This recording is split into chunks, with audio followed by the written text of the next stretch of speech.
आज मैं बात करूंगा यहाँ पर उत्तराखंड पुलिस कांस्टेबल जो एस्पिरेंट यहाँ पे वर्दी को डिजर्व करते हैं, जिनका जुनून है फॉरेस्ट गार्ड और पुलिस कांस्टेबल है। केवल उन एस्पिरेंट के लिए मैं बात करने वाला जो अभी यहाँ पर नए अभ्यर्थी है भाई। तो नमस्कार, राम राम एंड जय हिंद एवरीवन। तो आज हम बात करेंगे यहाँ पर यूके ट्रिपल एस सी में जो आपकी वैकेंसी है उत्तराखंड पुलिस कांस्टेबल और फॉरेस्ट गार्ड की भाई। तो रणनीति यहाँ पर 2025 क्या रहने वाली है, ध्यान से सुनना। केवल नए अभ्यर्थियों के लिए, जो पुराने अभ्यर्थी उनके लिए बिल्कुल ये सेशन नहीं है। और जो नए एस्पिरेंट है उत्तराखंड कांस्टेबल के लिए या फॉरेस्ट गार्ड के लिए, वो इस सेशन को लास्ट तक देखिए भाई, ठीक है। क्योंकि आज डिस्कस करने वाला हूँ कि आपको क्या क्या इसमें टॉपिक, क्योंकि आपके जहन में बहुत सारे सवाल उठते हैं जब आप 12th पास करते हो, जब आपकी एज है ना 18 प्लस हो जाती है, तो आपके जो प्रिपरेशन करने वाले हैं, यानी कि जो डिजर्व करते हैं उत्तराखंड पुलिस कांस्टेबल या फॉरेस्ट गार्ड को, तो हम बात करने वाले हैं यहाँ पर। तो सेशन को लास्ट तक देखिए और हम पॉइंट पे चलते हैं, ठीक है। तो जो आपका टॉपिक क्या क्या रहते हैं, ठीक है, उत्तराखंड पुलिस और फॉरेस्ट गार्ड की तैयारी कैसे करें, मैं यहाँ पे वन बाय वन डिस्कस करूँगा डिटेल में भाई। ध्यान से सुनना इस बात को, क्योंकि यहाँ पर, ठीक है, क्योंकि आपको बताने जाऊँगा कि सर आपको क्या करना है, ठीक है। आफ्टर 12th आपको जो एस्पिरेंट यार, ठीक है, 12th पास कर रहा है, यानी जिसने 12th पास कर ली है और जो आप 18 प्लस हो चुका है, तो भाई उसके लिए गोल्डन अपॉर्चुनिटी है उत्तराखंड के लिए, जो उत्तराखंड की वैकेंसी ग्रुप सी की तैयारी करने वाला। और मैं खाली आज 2 पोस्ट के बारे में बात करने वाला उत्तराखंड पुलिस और फॉरेस्ट गार्ड के लिए भाई, ठीक है। अब हम बात करेंगे जैसे कौन सी बुक पढ़नी चाहिए, ठीक है। बहुत सारे बच्चे इधर उधर से सुन लेते हैं ये वाली बुक बेस्ट है, ठीक है, यूट्यूब से पढ़ना है, ठीक है, ये MCQ लगाना है। बहुत सारे जो मिथ हैं, न्यू स्टूडेंट काफ़ी भ्रांतियाँ में होते हैं, इसलिए वो सही रणनीति में नहीं पहुंच पाते और इन्हें सिलेक्शन पाने में काफ़ी टाइम लगता है और बहुत कन्फ्यूज़ क्रिएट होता है, ठीक है। जैसे यहाँ पर है, ठीक है, कि क्या बहुत समय है तैयारी करने के लिए, क्योंकि मैं इस टॉपिक को क्यों लाया, क्योंकि बहुतों का मिथ है कि अभी मैं कैलेंडर बताऊंगा कि कितना टाइम है एग्जाम के लिए, ठीक है।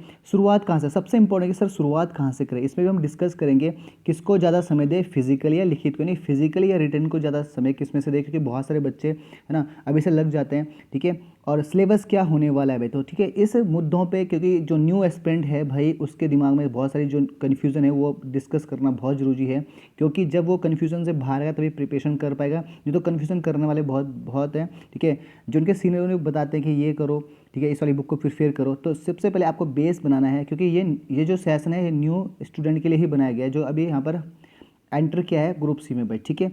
तो पहले हम सबसे बात करने वाले हैं, अगर मैं बात करूँगा, ठीक है, थोड़ा सा हम डिटेल में जानते हैं। अगर भाई किसी एस्पिरेंट ने यहाँ पर 12th पास की है, ठीक है, और 18 साल प्लस कर चुका है, तो उनके लिए यहाँ पर उत्तराखंड पुलिस है ना और फॉरेस्ट गार्ड के लिए बेहतरीन सी जॉब है भाई, ठीक है। और सबसे बड़ी बात की इंटरेस्ट की बात है, ठीक है, फॉरेस्ट गार्ड भी, ठीक है, फॉरेस्ट गार्ड के लिए भाई, ठीक है। तो भाई इंटरेस्ट जिसका होगा, यानी कि ग्रुप सी एग्जाम में आता है ये पैटर्न, ठीक है। और इसको कौन करता है, यूके ट्रिपल एस सी करता है भाई, ठीक है, यूके ट्रिपल एस सी करता है, पता है होगा आपको, ठीक है। तो इस चीज़ को बहुत बेहतरीन से करना है, ठीक है, क्योंकि आपको पता है कि आपका टारगेट क्या होना चाहिए भाई, ठीक है। तो अब हम बात करेंगे आगे कहानी पे, ठीक है, क्या होने वाला। पहले हम बात करते हैं सिलेबस के ऊपर भाई, ठीक है, जो आप जिसके मैं बारे में बात करूंगा।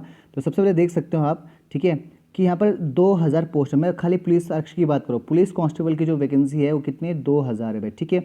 अगर मैं बात करूँगा, ध्यान से देखोगे तो यहाँ पे जो लिखित है 1 फरवरी 2025 से क्या हो गया आपका शारीरिक यानी फिजिकल होगा, और 15 जून को होगी सर आपका लिखित परीक्षा रिटर्न होगा भाई, ठीक है। तो एक तो आपको टारगेट मिल चुका है कैलेंडर के थ्रू, और जो साथ साथ क्या कर रहा है फॉरेस्ट गार्ड की तैयारी कर रहा है, तो ये 1 आरक्षी यहाँ पे दिखा हुआ है आपको कैलेंडर में, 1 आरक्षी भाई, ठीक है। इसमें 600 पोस्ट है और ये इसका जो पेपर होगा 3 अगस्त को होगा भाई, ठीक है। तो ऑलमोस्ट आपको टारगेट बन चुका है। अब सर क्या 2 एग्जाम के लिए, नहीं 2, अगर माना जो एस्पिरेंट यहाँ पे पुलिस आरक्षी की तैयारी कर रहा है और फॉरेस्ट गार्ड की भी कर रहा है, तो यह इनके लिए क्या अलग अलग करना पड़ेगा स्ट्रैटेजी, तो इसमें हम बात कर लेने वाले हैं भाई, ठीक है। इसमें हम बात करेंगे पहले, ठीक है भाई। तो इसमें हम बात करने वाले हैं, तो ठीक है, पहले हम बात कर लेते हैं भाई, ठीक है। जो परीक्षा होगी वो जून जुलाई में होगी उत्तराखंड, ठीक है। ये मानो कि जैसे अभी मैंने बोला कि अप्रॉक्स 9 मंथ है, ठीक है, और ठीक है 12 मंथ है। अगर मैं बात करूँ अभी से लगाऊँ तो यार 9 मंथ, ठीक है, अभी जुलाई की बात हो तो 9 मंथ है, और पूरा पूरा जो जून अभी जो, ठीक है, जो फॉरेस्ट गार्ड से 12 मंथ अप्रॉक्स टाइम है, ठीक है, लगभग मान के चल रहा हो तो 9 में। अब बच्चे सोचते हैं, इसमें देखो अब मैं क्यों बोला कि टाइम ज़्यादा है, क्योंकि एस्पिरेंट सोचता है, न्यू स्टूडेंट सोचता है कि यार 9 महीने या 12 महीने बहुत है, कर लेंगे हम इस पर कवर, ठीक है। सर समय कब निकलता है आपको पता नहीं चल पाएगा, तो आपने क्या करना है, पहले अपने चीज़ों को क्लियर करना है, यानी कि ये सोचना है, ये दिमाग से बाहर निकलना है कि सर समय बहुत ज़्यादा है, क्योंकि समय बहुत ज़्यादा है लेकिन काम भी बहुत ज़्यादा है, क्योंकि आपके जो पैटर्न है, जो आपके सिलेबस वो काफ़ी वास्ट है, क्योंकि बहुत सारे एस्पिरेंट सोचते हैं कि इसमें मैथ्स और इंग्लिश नहीं है तो भाई आसान होगा। ऐसा भी नहीं है, क्योंकि इसका सिलेबस में बताऊंगा क्या क्या पढ़ना है। ठीक है भाई। तो पहली बात, आपने रिटर्न पे बहुत बेहतरीन सी कमांड रखनी है, जो मैं बताऊंगा अभी बुक कौन से वाले। ठीक है, अभी मैं बात डिटेल करूँगा बुक और सिलेबस कौन से चैप्टर कौन से पढ़ने हैं, बिल्कुल लास्ट तक देखना है सेशन को। ठीक है, तो एक तो है कि सर समय, ये बिल्कुल नहीं रखना माइंड में कि समय बहुत ज़्यादा है तो आप कैसे, यानी कि हम आराम से कर लेंगे। ठीक है, क्योंकि समय बहुत सारे एस्पेक्ट है कि जो 2-3 साल लग जाते हैं समय में, उनका कॉम्पिटिशन निकल नहीं पाता भाई। ठीक है, फिजिकल, अब बताओ फिजिकल। तो फिजिकल की जो कहानी है, देखो हम बात करने वाले फिजिकल। अब एस्पेक्ट देखो, फिजिकल भी आपका 100 नंबर का भी, पहले बात सुनो।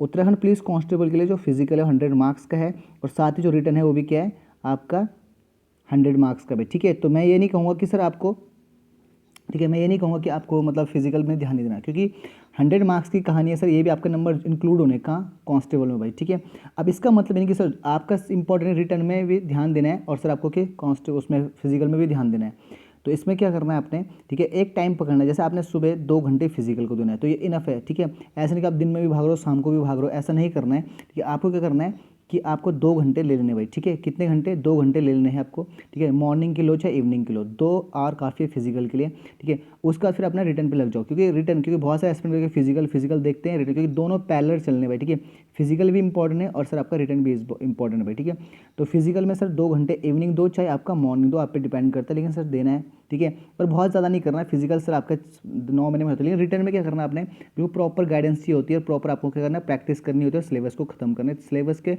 तहत तक पहुंचना पड़ता है। ठीक है, तो बहुत सारे एस्पिरेंट यहाँ पे ये मतलब दोनों को बैलेंस करे, फिजिकल प्लस आपका रिटर्न। ठीक है, क्योंकि दोनों 100 मार्क्स के हैं तो इंपॉर्टेंट है। ठीक है भाई, तो बता दिया मैंने आपको। अब आते हैं सर सिलेबस, सबसे इंपॉर्टेंट जो पार्ट है सिलेबस भाई। ठीक है, तो भाई मैं बता दूँ सिलेबस की बात, आपको अगर UKSSC, ठीक है, कि वेबसाइट पे जाओगे तो वहाँ आपको पुलिस कांस्टेबल का क्या मिलना चाहिए, सिलेबस मिलेगा, या फॉरेस्ट गार्ड का सिलेबस मिलेगा भाई। ठीक है, और ये पता भी होना चाहिए आप प्रिपरेशन करो तो सिलेबस के अकॉर्डिंग ही प्रिपरेशन करोगे भाई। ठीक है, तो हर एग्जाम यानी कांस्टेबल और फॉरेस्ट गार्ड के लिए जो मैं बता रहा हूँ पैटर्न, उत्तराखंड का सामान्य ज्ञान आएगा सर आपका 40 मार्क्स का। ठीक है भाई, ठीक है भाई, 40 मार्क्स का यानी 40 क्वेश्चन आएंगे। हिंदी के आएंगे सर आपके 20 क्वेश्चन यानी 20 मार्क्स।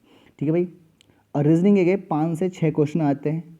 ठीक है, और आपका आता है सर आपका जीके में आते हैं आपके 30 क्वेश्चन आते हुए। ठीक है, ठीक है, तो भाई लगभग लगभग यानी 30 क्वेश्चन जीके, मतलब आप ये बताऊँ कि जीके में क्या, जीके में सर आपका पॉलिटी हिस्ट्री सब आता है। ठीक है, करंट अफेयर जो भी आता है सब इसमें आता है। ठीक है, तो 40 मार्क्स की आपके उत्तराखंड आएगी, 40 क्वेश्चन उत्तराखंड के आएंगे, 20 क्वेश्चन आपके हिंदी के आएंगे, 5 से 6 क्वेश्चन आपके किसके आएंगे बेटा, रीजनिंग के, 30 क्वेश्चन सर किसके, तो अप्रॉक्स ये सर इतने एक डाटा है। तो रीजनिंग के कभी 5-6 थे, कभी 4 आते हैं, वो फिक्स नहीं है, पर 5-6 तो आते आते हैं। ठीक है, तो ये आपका सिलेबस मैंने बता दिया। अब डिटेल में समझते हैं सिलेबस की कहानी में। ठीक है, तो याद रखना सिलेबस के अकॉर्डिंग, तो सबसे जो यहाँ पे है इंपॉर्टेंट उत्तराखंड का, यहाँ पे 40 मार्क्स का है, 40 क्वेश्चन है, 30 का, तो सबसे जो महंगे हैं वो 40 है और 30 है। ठीक है, अब बात करने वाले हैं सर कि कैसे हम तैयारी करेंगे, तो मैंने बोल दिया जिसको सिलेबस चाहिए वो उत्तराखंड की ऑफिशियल वेबसाइट UKSSC जो यहाँ पर है, वहाँ पे आपका पूरा प्रॉपर कांस्टेबल का सिलेबस के अपने अकॉर्डिंग उससे लिस्ट उसका प्रिंट आउट निकाल दो, उससे अकॉर्डिंग तैयारी कर रहे हैं। ठीक है, अभी बुक भी बताऊंगा बुक कौन सी इंपॉर्टेंट है, कैसे आपने करना है। ठीक है, और क्या करना है आपने। ठीक है, तो नेक्स्ट हम बढ़ते हैं यहाँ पर। ठीक है, अब आते हैं सर मोस्ट,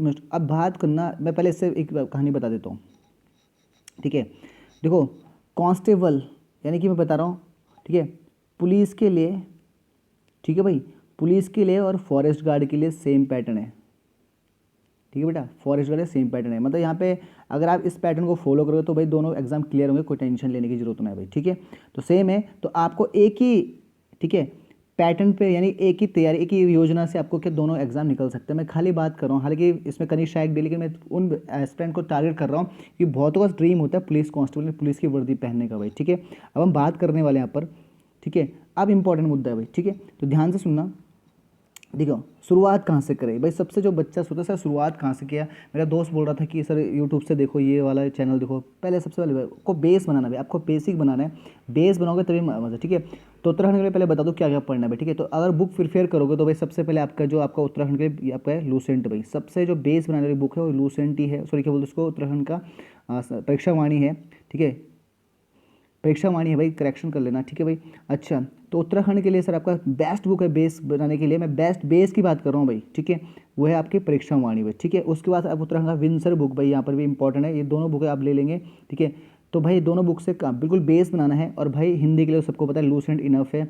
और आपकी बात हो GK GS हिस्ट्री पॉलिटी और ज्योग्राफी के लिए भैया आपका लुसेंट की सामान्य ज्ञान। तो 4 बुक मैंने प्रिफेयर कर दिए, ठीक है। बाकी आप और भी देख सकते हो। तो जो बेस्ट 4 है जो कि कंटेंट बेस्ड बनाने होती है वो सब इनफ है भाई, ठीक है। अब मैं डिटेल में जानने वाला हूँ कि सर क्या क्या पढ़ना है आपको, ठीक है। अगर परीक्षा वाणी की बात करूँ तो परीक्षा वाणी में क्या क्या है, देखो परीक्षा वाणी की जो कहानी है 13 जिले पूरे प्रॉपर करके पढ़ना पड़ेगा, ठीक है। और एक बुक और है सर आपका BS नेगी भाई, बहुत बेहतरीन सी बुक है, इसको मैं स्किप कर चुका था। BS नेगी मैंने लिखा भी है, BS नेगी भाई, ठीक है। 13 जिले के बारे में पढ़ो डिटेल में भाई, ठीक है। मैं बता रहा हूँ जो बेसिक बच्चे हैं गौर करना, 13 जिले उत्तराखंड के 13 जिले डिटेल जानना है। अगर उसमें इंपॉर्टेंट टॉपिक है जनगणना 2011 भाई, ठीक है। नदियाँ और झील भाई, ठीक है। नदियाँ और झील, उत्तराखंड की जनजाति, उत्तराखंड का करंट अफेयर, उत्तराखंड सूचकांक जिसको इंडेक्स बोलते हैं, उत्तराखंड के प्रमुख व्यक्ति और उसका हिस्ट्री और उत्तराखंड की राजनीति भाई, ठीक है, पॉलिटी। तो भाई ये जो मेन चैप्टर है, मेन टॉपिक है जो अपने क्या करना है, इनको भाई क्या करना है, रीड करना भाई, ठीक है। रीड करना प्रॉपर करके भाई, ठीक है। और ये सर अपने दोस्तों को भी शेयर करना है कि कैसे आपको प्रिपरेशन करना है और कैसे आपको, अगर जिसको जॉब बहुत जल्दी चाहिए तो आपको एक रणनीति होनी चाहिए बेहतरीन सी भाई, ठीक है। हाँ जी, अब बात करेंगे हिंदी में। हिंदी में क्या पढ़ना है, हिंदी में जो है आपका प्रायोजित शब्द आता है, सबको पता है, विलोम शब्द आएगा, संज्ञा, सर्वनाम, क्रिया विशेषण और क्रिया विशेषण, अलंकार, वाक्य भेद, वर्णमाला भाई, ठीक है। तो यहाँ से क्वेश्चन बन जाते हैं और ये सर 20 नंबर की भी हिंदी है, तो यहाँ से आपको पूरा कंप्लीट मिलता है भाई, ठीक है। अगर मैं सामान्य ज्ञान की बात करूँ तो भाई सामान्य ज्ञान में आपका भूगोल हो गया, इतिहास हो गया, पॉलिटिक्स हो गया, उत्तराखंड करंट अफेयर हो गया, खेल में मिलता है और सबसे इंपॉर्टेंट है आपका स्टैटिक जीके भाई, ठीक है। जिसमें आपके डेज हो गया, आपका है ना अवार्ड के बारे में हो गया, या आपका वन्य जीव अभ्यारण्य, तो सब इसमें आता है। तो ये भी आपने कंप्लीट करना है, 30 मार्क्स की कहानी इसमें भाई, ठीक है। 30 मार्क्स पूरा इसमें छपेगा। अब हम बात करें रीजनिंग भाई, ठीक है। रीजनिंग तो 5 से 6 क्वेश्चन, लेकिन रीजनिंग चैप्टर बहुत बेहतरीन से है क्योंकि बच्चे रीजनिंग से डरते हैं, क्योंकि मैथ्स और रीजनिंग से डरने के बाद तो उत्तराखंड में शिफ्ट होते हैं भाई, ठीक है। तो आयु यानी कि ए से यहाँ पे आता है, ठीक है। आयु से समझिए, पाशा मतलब क्या आता है आपका, ठीक है, डाइज आता है, ब्लड रिलेशन आता है, और आपका सर कैलेंडर आता है, ठीक है। कैलेंडर से भी क्वेश्चन आते हैं, ध्यान से सुनो, कैलेंडर से आते हैं। और आपका क्या आता है, समानता, ठीक है, एनालॉजी बोलते हैं, समानता से भी आते हैं, ठीक है। तो बेहतरीन सा है, ठीक है। और आपका नंबर से भी आते हैं, संख्या, नंबर, मिसिंग नंबर, ठीक है। सीरीज आती है, आपका सीरीज आती है, ठीक है भाई। और आपका क्या आता है, मैट्रिक्स आता है भाई, ठीक है। तो मैट्रिक्स तो नहीं आता, लेकिन मेन से यहाँ पे जो 6-7 क्वेश्चन के लिए सर इतना पढ़ना काफ़ी है। तो ये इंपॉर्टेंट हो गया भाई, ठीक है। तो मैंने सिलेबस बता दिया किस किस को क्या पढ़ना है, तो कोई टेंशन लेने की बात नहीं है। और आप इस चीज़ को फॉलो करोगे तो भाई आप यानी कि, और एक टारगेट लेना है इस सिलेबस को पूरा करने में, मैं बता रहा हूँ कि एक टारगेट लेना है इस सिलेबस को पूरा करने में, बता दे रहा हूँ भाई, ठीक है। अपना टारगेट होना चाहिए भाई इस कहानी को पूरा करने, टारगेट सुन लो बेटा, टारगेट होना चाहिए आपका 3 और 4 मंथ भाई, ठीक है। 3 और 4 मंथ की जो कहानी अगर इस टारगेट को फिट आपका हिट कर गए ना भाई, तो एग्जाम बिल्कुल क्लियर है भाई, एग्जाम बिल्कुल नज़दीक पहुँच जाओ, एग्जाम की क्लियर नज़दीक पहुँचोगे आप, ठीक है। इसके बाद आप क्या करोगे, साथ साथ इतने से कहानी नहीं बन पाएगी, तो भाई आप एक काम करोगे, ठीक है। इसके बाद आप मॉक टेस्ट मारोगे, ठीक है। मॉक टेस्ट बहुत बेहतरीन सा जरिया है आपका, क्या, किसी भी एग्जाम के, ठीक है, कि खोपड़ी में छेद करने के लिए मॉक टेस्ट बहुत इंपॉर्टेंट है, ठीक है। और ये कब होगा सर, जब आप थोड़ा सा बेसिक पे कन्वर्ट करोगे भाई, ठीक है, थोड़ा सा बेसिक पे आओगे भाई, ठीक है। तो ये इंपॉर्टेंट है। तो भाई जिन एस्पिरेंट को यहाँ पर, ठीक है, जिन एस्पिरेंट को यहाँ पर नए स्टूडेंट थे, जो अभी बिल्कुल नए हैं उत्तराखंड में, उनके लिए काफ़ी इंपॉर्टेंट यहाँ पे इन्फॉर्मेशन थी। अगर आपको इस चीज़ को फॉलो करोगे तो भाई आप अपने काफ़ी इंपॉर्टेंट से यहाँ पे जो आपका कांस्टेबल का जो ड्रीम है, ठीक है, उत्तराखंड कांस्टेबल ड्रीम है, उसके बिल्कुल क्या उसे क्रैक कर पाओगे। तो मिलते हैं नेक्स्ट में, तब तक के लिए जय Hind and thank you and that's all भाई।